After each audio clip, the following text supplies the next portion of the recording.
Hola, ¿qué más? Bienvenidos una vez más a este canal de enfoques en MI, enfoques en medicina interna, enfoques realizados de forma práctica. En el día de hoy vamos a hablar acerca de anemias hemolíticas. Entonces, como definición, tenemos que las anemias hemolíticas son un grupo heterogéneo de trastornos cuyo denominador común va a ser que la vida media del hematíe va a estar reducida. Esto quiere decir que ya el hematíe, su vida media no va a ser de 120 días, sino de mucho menos. Y esto va a estar caracterizado porque va a existir destrucción de este glóbulo rojo, que es lo que conocemos como hemólisis.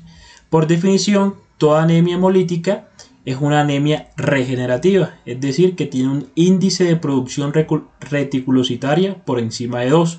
¿Por qué? Porque al existir hemólisis, esto va a constituir una estímulo en la producción de los glóbulos rojos.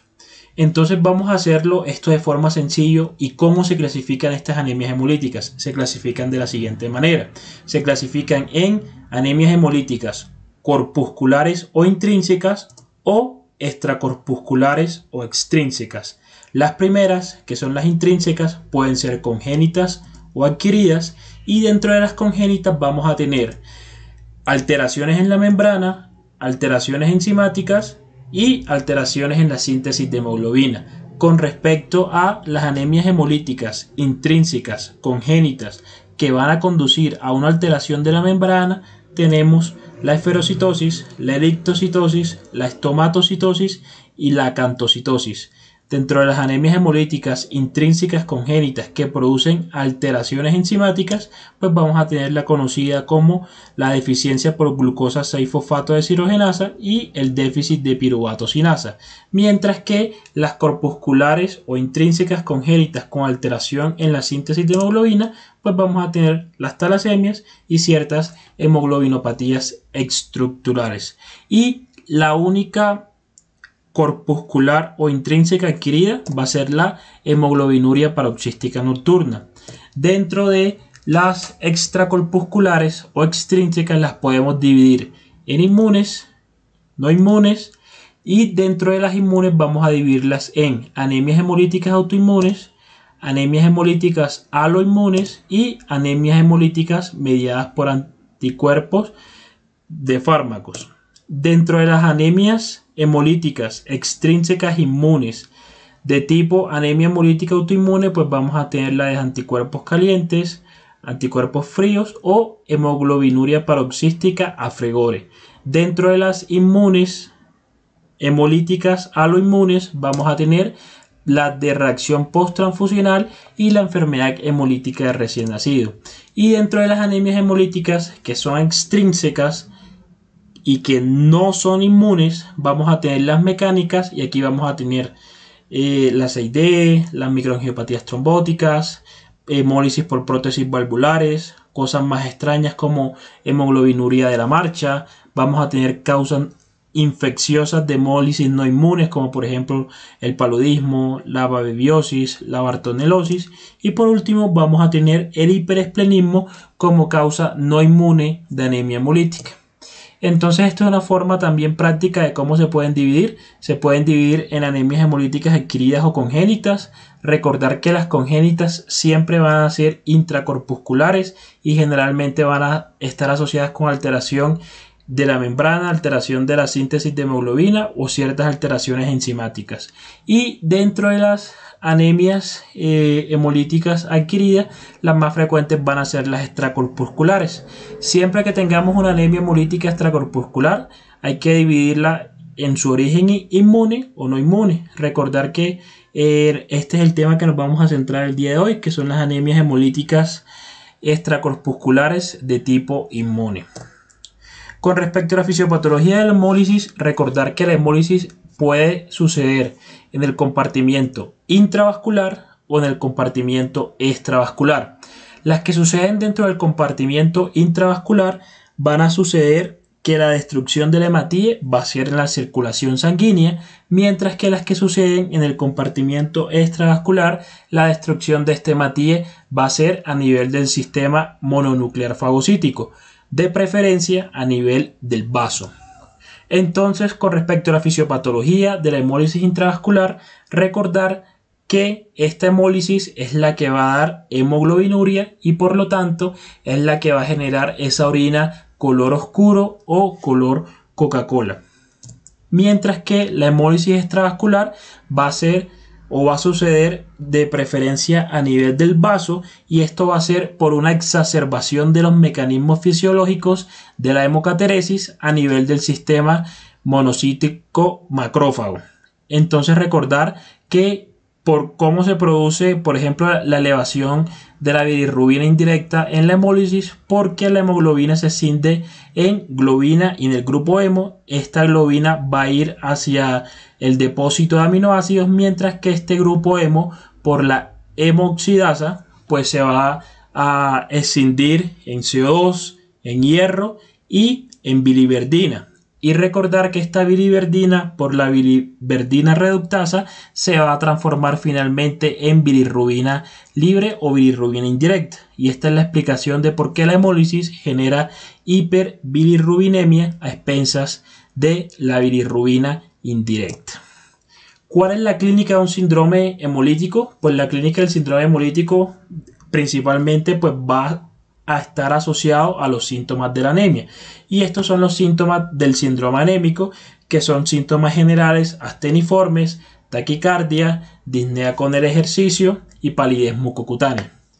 Recordar que como existe elevación de la bilirrubina, puede producir ictericia mucocutánea,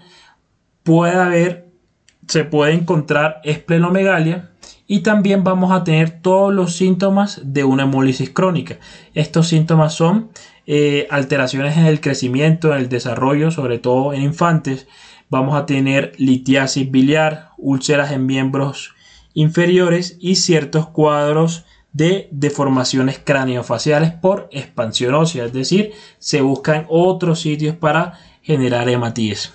Entonces, lo que se asocia es que la hemólisis intravascular está asociada a un cuadro agudo, y la hemólisis intravascular es la que va a generar esa orina de color oscuro, mientras que los cuadros crónicos son más de la hemólisis de tipo extravascular. Si bien ambos tipos de hemólisis, la intravascular y la extravascular, pueden tener esplenomegalia, lo más frecuente es que se encuentre esplenomegalia en la hemólisis de tipo extravascular, porque es aquí donde se produce la hemólisis.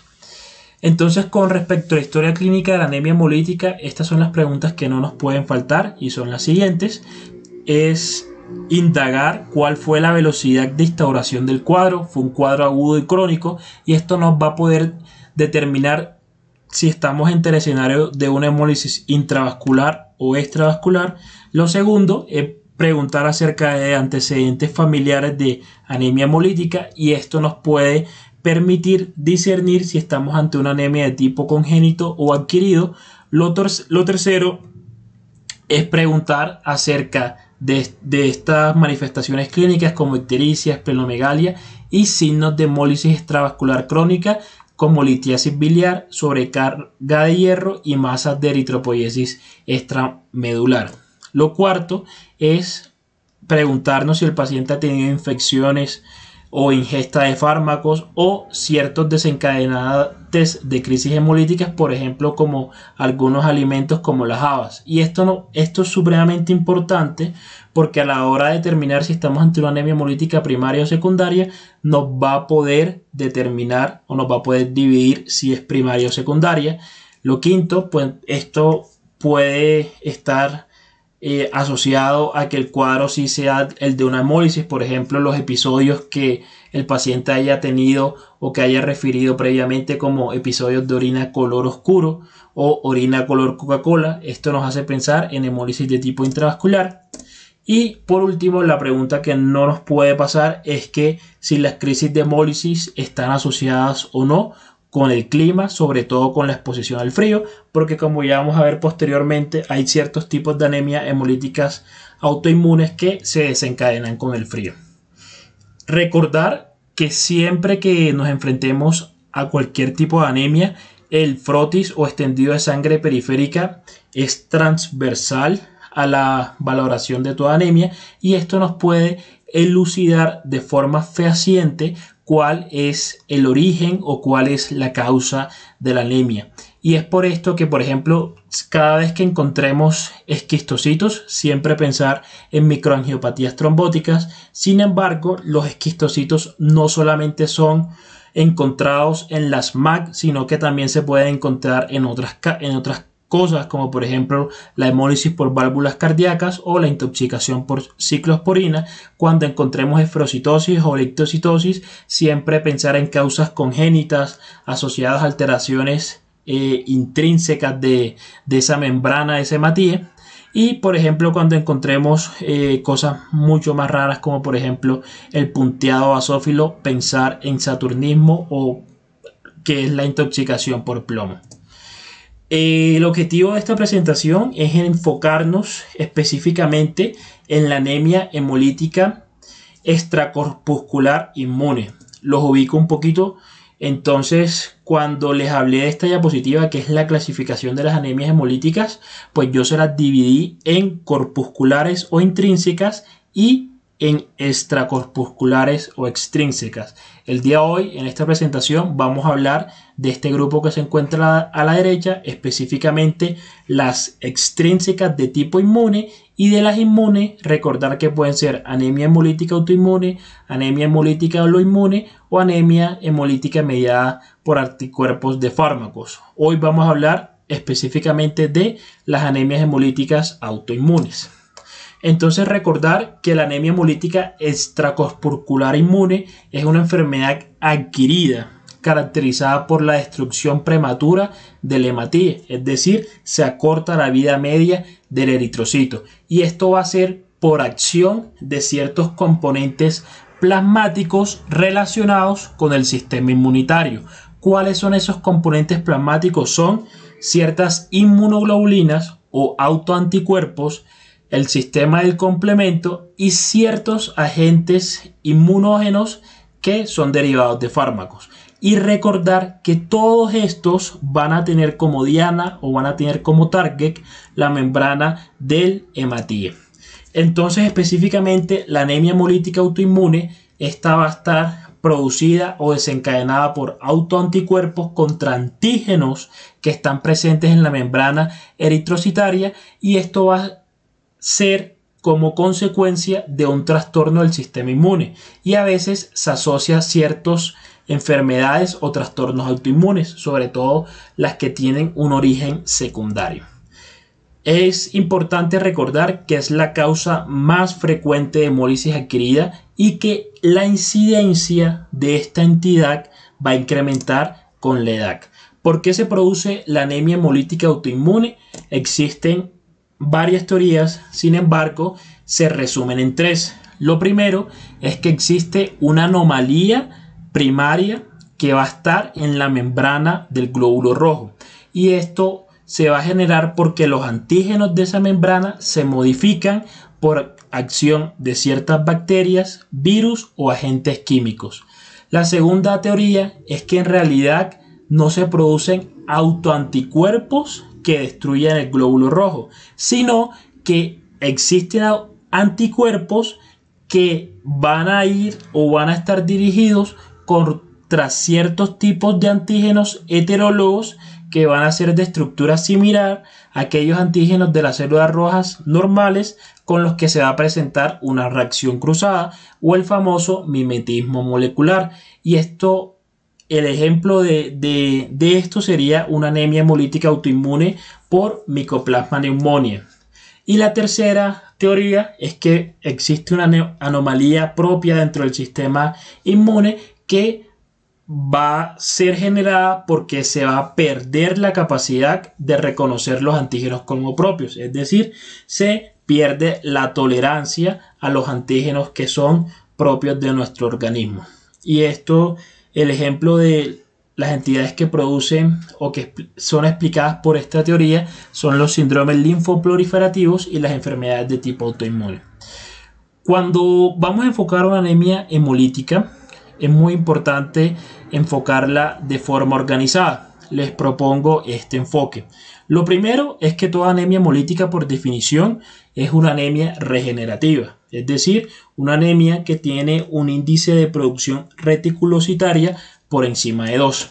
Entonces recordar este algoritmo que pues está en la presentación del abordaje de la anemia en un video previo, y cuando tenemos un IPR mayor de 2 siempre tenemos que pensar en dos cosas, y esto va a estar dictado por el escenario clínico que tenga el paciente. Lo primero es una hemorragia y claramente el escenario, el contexto clínico va a ser diciente de que el paciente esté cruzando con una hemorragia, y lo segundo es que se esté destruyendo el glóbulo rojo. Recordar que este glóbulo rojo se puede destruir de forma inmune o de forma no inmune. Entonces, una vez que yo haya descartado la hemorragia, me voy a quedar que este glóbulo rojo se está destruyendo. Para yo decir que estoy en el escenario de una hemólisis, debo ordenar los marcadores de hemólisis, y una vez que estos marcadores de hemólisis estén presentes, voy a realizar una prueba de Coombs. La prueba de Coombs lo que me va a dictaminar es si estoy bajo el escenario de una hemólisis inmune o de una hemólisis no inmune. Si tengo un test de Coombs positivo, lo segundo que yo debo hacer es un Coombs fraccionado, y esto me va a clasificar la anemia hemolítica autoinmune en anemia hemolítica de anticuerpos calientes o anticuerpos fríos. Mientras que si yo tengo una anemia regenerativa con IPR mayor de 2 que no esté en el escenario de una hemorragia, que el paciente tenga marcadores positivos de hemólisis, pero que su test de Coombs sea negativo, yo voy a estar bajo una anemia hemolítica de tipo no inmune. ¿Cómo puedo enfocar esa anemia hemolítica de tipo no inmune? La enfoco si el paciente tiene esplenomegalia o no. Si el paciente tiene esplenomegalia, probablemente sea una talasemia o un hiperesplenismo, mientras que si su vaso es normal, debo pensar de acuerdo al contexto clínico en microangiopatía trombótica, coagulación intravascular diseminada y ciertas alteraciones de la membrana, de la síntesis de hemoglobina, o ciertas alteraciones enzimáticas como la deficiencia de glucosa 6-fosfato deshidrogenasa. Una vez que ya yo sepa que esté en el escenario de una anemia con IPR mayor de 2 y que haya descartado que el paciente esté frente a una hemorragia, lo segundo que debo hacer es evidenciar si el paciente tiene hemólisis o no. ¿Cómo hago eso? Con los siguientes parámetros. Recordar que las claves diagnósticas del síndrome hemolítico van a estar dados por tres cosas. Lo primero es que aumente la eritropoiesis, y esta es la explicación de por qué la anemia hemolítica tiene reticulocitos elevados. Y a nivel del extendido o frotis de sangre periférica, yo voy a tener macrocitosis y policromatofilia. Estos dos hallazgos son indicativos de reticulocitosis. Lo segundo es que yo tenga anomalías morfológicas en los hematíes que me expliquen la hemólisis, y voy a tener esquistocitos, esferocitos, elictocitos o drepanocitos. Y lo tercero es que yo tenga un aumento de destrucción eritrocitaria. Cuando existe un aumento de la destrucción eritrocitaria, yo voy a tener estos parámetros alterados. Voy a elevar la bilirrubina indirecta, y esto ya lo explicamos previamente. Lo segundo, va a haber una elevación de la LDH. Lo tercero es que va a haber una disminución de la lactoglobina. Lo cuarto es que va a existir hemoglobina libre tanto en plasma como en orina.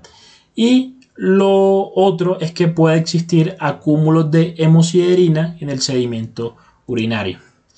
Entonces, ¿cuáles son esos marcadores de hemólisis? Yo los puedo dividir en marcadores de tipo directo e indirecto. Los marcadores de tipo directo son lactoglobina, la lactato deshidrogenasa, la bilirrubina indirecta, la AST y el extendido pues, de sangre periférica.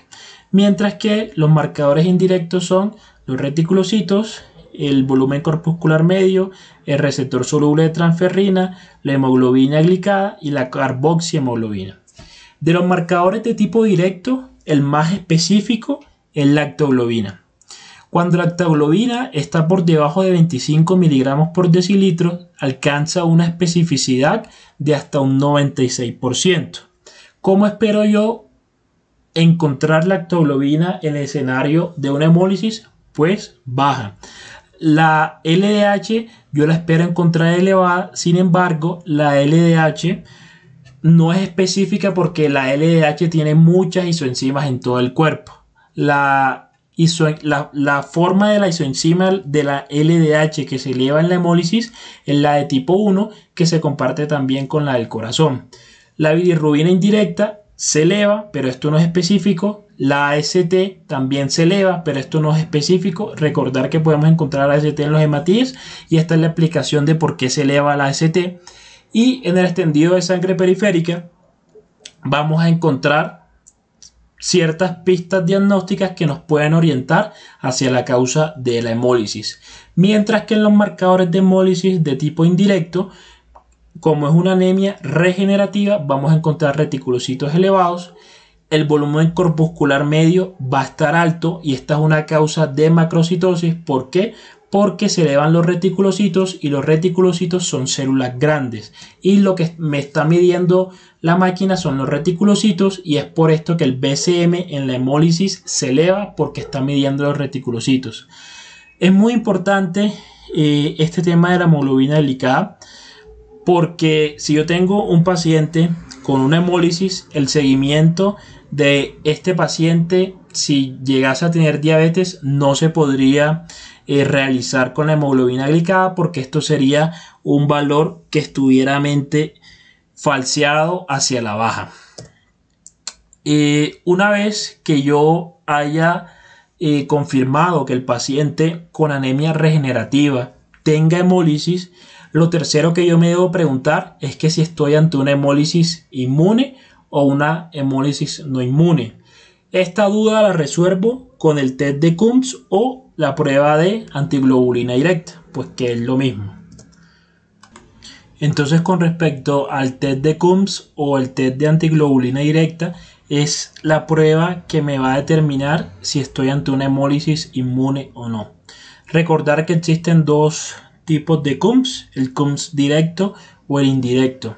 La diferencia radica en que el Coombs directo va a detectar anticuerpos o complemento sobre la membrana de los hematíes, mientras que el Coombs indirecto va a detectar anticuerpos o complemento en el suero del paciente, es decir, no va a detectar los anticuerpos en la membrana propiamente dicha, sino en el suero del paciente. Ambas pruebas van a ser positivas si los hematíes se aglutinan con el reactivo. Recordar que un test de Coombs directo positivo solo va a significar que van a existir anticuerpos o complementos en la superficie de glóbulos rojos y no es evidencia de hemólisis. ¿Por qué? Porque existen casos de test de Coombs positivo sin hemólisis. Un porcentaje no despreciable de la población tiene Coombs directo positivo y no tiene hemólisis. También este test de Coombs puede ser positivo si se ha administrado previamente inmunoglobulina IB humana, si el paciente tiene recientemente un trasplante de órgano hematopoyético sólido, si tiene alguna patología autoinmune o linfoproliferativa, si tiene una hepatopatía, si tiene VIH o si ha sido transfundido en los últimos 3 meses. Entonces es por esto que la evaluación de la anemia hemolítica debe ser secuencial. ¿Por qué? Porque al yo ordenar una prueba o un test de Coombs y no estoy con marcadores de hemólisis presente, yo puedo tener una prueba positiva y esa prueba positiva lo que quiere significar es que yo puedo tener todas estas entidades. Entonces el test de Coombs solamente se ordena si yo tengo marcadores de hemólisis presente y esto me va a poder determinar si estoy bajo el escenario de una anemia hemolítica autoinmune o no. Una vez que yo tenga ese TEM de Coombs directo positivo, yo debo ordenar un Coombs fraccionado. Este Coombs fraccionado me va a caracterizar la anemia en anemia por anticuerpos calientes o anemia por anticuerpos fríos. El marcador de la anemia por anticuerpos calientes es la IgG, mientras que el marcador de la anemia por anticuerpos fríos es la IgM. Entonces es muy importante recordar que las anemias hemolíticas autoinmunes se van a dividir en anticuerpos calientes o fríos de forma general. Y estos anticuerpos son llamados así, calientes o fríos, de acuerdo a la temperatura óptima que reaccionan estos anticuerpos para generar hemólisis. Los calientes van a reaccionar a una temperatura de 37 grados, mientras que los fríos van a reaccionar a una temperatura promedio de 4 grados. Lo importante de esta tabla, pues ya la vamos a desglosar, pero es saber que la anemia hemolítica autoinmune por anticuerpos calientes es mucho más frecuente que la fría, y los pacientes que tengan IgG positiva y si son embarazadas, esta inmunoglobulina puede cruzar la membrana placentaria y provocar una anemia hemolítica autoinmune en el feto. También es muy importante tener en cuenta que la anemia por anticuerpos calientes es producida a nivel esplénico o extravascular, mientras que la anemia por anticuerpos fríos es producida a nivel hepático o intravascular. Y esto es supremamente importante porque cuando vayamos a hablar del tratamiento vamos a entender por qué para anemia hemolítica autoinmune por anticuerpos calientes, debido a que se produce en el vaso, la esplenectomía es una opción, mientras que en la anemia hemolítica por anticuerpos fríos, como se produce en el hígado o a nivel intravascular, la esplenectomía ni se debería pensar ni se debería contemplar como una opción de tratamiento. Siempre que estemos ante el escenario de una anemia hemolítica autoinmune, hay que discernir si esta anemia hemolítica es primaria o también llamada idiopática, o si yo tengo una patología subyacente o secundaria que me explique la hemólisis. ¿Cuáles son estas patologías que pueden producir anemia hemolítica autoinmune? Se pueden dividir en trastornos autoinmunes, y aquí tengo la artritis reumatoidea, el lupus, el síndrome antifosfolípido, la enfermedad inflamatoria intestinal, ciertos trastornos de inmunodeficiencia como la inmunodeficiencia común variable, la deficiencia de inmunoglobulina A, trastornos linfoproliferativos. ¿Cuáles son los trastornos linfoproliferativos que comúnmente causan anemia hemolítica autoinmune? El LLC, el linfoma no Hodgkin, el linfoma Hodgkin, la macroglobulinemia de Waldenström, y siempre tener presente las causas secundarias de etiología infecciosa, como por ejemplo el virus de Epstein-Barr, el citomegalovirus, VIH claramente, hepatitis C y B y Mycoplasma pneumoniae, que es una causa muy común de anemia hemolítica autoinmune por anticuerpos fríos. ¿Cómo este último grupo de infecciones van a generar hemólisis? Por distintos mecanismos. Por ejemplo, la malaria va a producir hemólisis por una parasitación directa de la hematilla, pero también puede producir hemólisis porque va a inducir hiperesplenismo. Por ejemplo, la infección por Clostridium va a liberar toxinas que van a destruir y van a generar hemólisis en el glóbulo rojo, y la Haemophilus influenzae puede generar alteración en la superficie celular. Entonces, uno de los puntos claves en el abordaje de un paciente con anemia hemolítica autoinmune es discernir si esta es primaria y secundaria. Para discernir si es primaria o secundaria, pues yo debería ordenar ciertas pruebas de acuerdo al escenario o el contexto clínico. Sin embargo, hay pruebas que pues se deberían ordenar, como por ejemplo VIH, hepatotropos, unos anticuerpos antinucleares, un anti-dsDNA, si es estamos bajo la sospecha de un síndrome linfoproliferativo, un TAC corporal, si por ejemplo estamos pensando en una macrobulinemia de Waldenström o en otras cosas, una electroforesis de proteínas con inmunofijación sérica y ya otras pruebas, por ejemplo una médula ósea, de acuerdo al escenario, el contexto clínico en el cual nos encontremos. Para concluir este apartado de las anemias hemolíticas autoinmunes secundarias, el tratamiento va a estar dirigido a la enfermedad que lo está produciendo. Es así que, por ejemplo, si la enfermedad que está produciendo la anemia hemolítica autoinmune secundaria es un linfoproliferativo, pues el tratamiento de la anemia será tratar el linfoma Hodgkin, el linfoma no Hodgkin, la LLC. Si está producida por VIH, pues tratar el VIH. Sin embargo, también es muy importante al momento del estudio de las anemias hemolíticas autoinmunes estudiarla de acuerdo al mecanismo, ya sea por anticuerpos calientes o por anticuerpos fríos.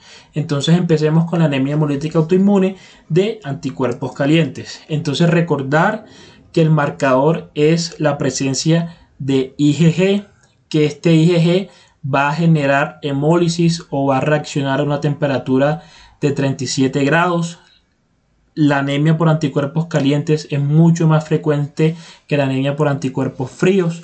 Va a estar producida a nivel extravascular, sobre todo en el vaso, por lo tanto la esplenectomía es una opción. Siempre que estemos frente a una anemia hemolítica autoinmune hay causas primarias y secundarias, estudiar las causas secundarias de acuerdo al contexto clínico y el diagnóstico pues claramente se va a realizar con el marcador de IgG. Con respecto al tratamiento tenemos los esteroides. Los esteroides lo que van a generar es que van a suprimir la fagocitosis de los hematíes sensibilizados por IgG en el sistema mononuclear fagocítico. Lo segundo es que van a tener un efecto retardado suprimiendo la síntesis de autoanticuerpos y lo tercero es que van a tener una inhibición de la interacción antígeno-anticuerpo evitando la sensibilización. La dosis de los esteroides es de 1 a 1.5 miligramos kilo día.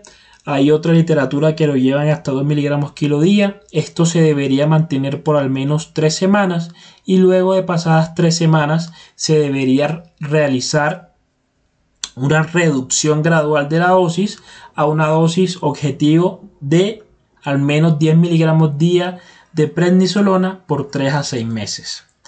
¿Cuándo yo espero la respuesta clínica de los esteroides? En aproximadamente una semana. Al cabo de esa semana yo espero que remitan el 80% de las formas primarias y la mitad de las formas secundarias. A largo plazo con los esteroides se ve una remisión libre de estos medicamentos en al menos un 20% de los pacientes y si yo para alcanzar la remisión con corticosteroides necesito una dosis de prednisona mayor de 15 miligramos por día, pues ya debo pensar de entrada en otras estrategias terapéuticas. Traigo esta tabla para mostrar cuánto es el tiempo de la respuesta de los esteroides, es decir, una vez iniciado, cuándo espero yo que empiecen a responder los pacientes y esto empieza a suceder entre la primera semana a 25 días. Por lo tanto, para yo catalogar a un paciente que no responde a los corticoides, yo debo esperar al menos 25 días para que esto suceda. Lo segundo, en la anemia hemolítica autoinmune por anticuerpos calientes, como la hemólisis es de tipo extravascular, de preferencia en el vaso, la esplenectomía es una opción. ¿Cuándo se emplea la esplenectomía? Lo primero es que yo debo tener claro cuáles son los candidatos a la esplenectomía. Los candidatos son pacientes FIC, es decir, pacientes que no sean tan añosos y pacientes que no tengan grandes comorbilidades, que tengan una adecuada situación basal e idealmente que el tiempo desde el diagnóstico no sea superior a 6 a 12 meses. Sin embargo, esto es totalmente debatido este último punto. La esplenectomía se va a pensar en pacientes que no responden a los corticoides o en su caso a rituximab, pues ya vamos a hablar de eso. En general, la respuesta es así, van a alcanzar la remisión el 70% de las formas primarias y hasta un 30% de las formas secundarias y Lo importante es que después de que un paciente recaiga a la esplenectomía, pueden responder a los esteroides. ¿Cuándo es la tasa de respuesta a la esplenectomía? Es decir, ¿cuánto es el tiempo de respuesta una vez se quita el vaso? De aproximadamente 7 a 10 días. Recordar las complicaciones infecciosas por gérmenes encapsulados después de retirar el vaso. Con respecto al rituximab, recordar que es un anticuerpo monoclonal anti-CD20. El mecanismo de acción específico contra la anemia hemolítica autoinmune es que va a inhibir los mecanismos de la respuesta inmunitaria de los linfocitos B, en la producción de anticuerpos, en la función de los linfocitos T dependientes de su interacción con linfocitos B, y esta medida de rituximab puede retrasar o eliminar la esplenectomía. Es muy importante tener en cuenta que el rituximab sirve tanto para anemia hemolítica autoinmune de anticuerpos calientes como fríos. ¿Por qué se emplea el rituximab? Lo principal del por qué se usa rituximab es para prevenir las recaídas. Se alcanza remisión más frecuentemente en la anemia por anticuerpos calientes que en los fríos, y no existe diferencia en la respuesta en las formas primarias o secundarias.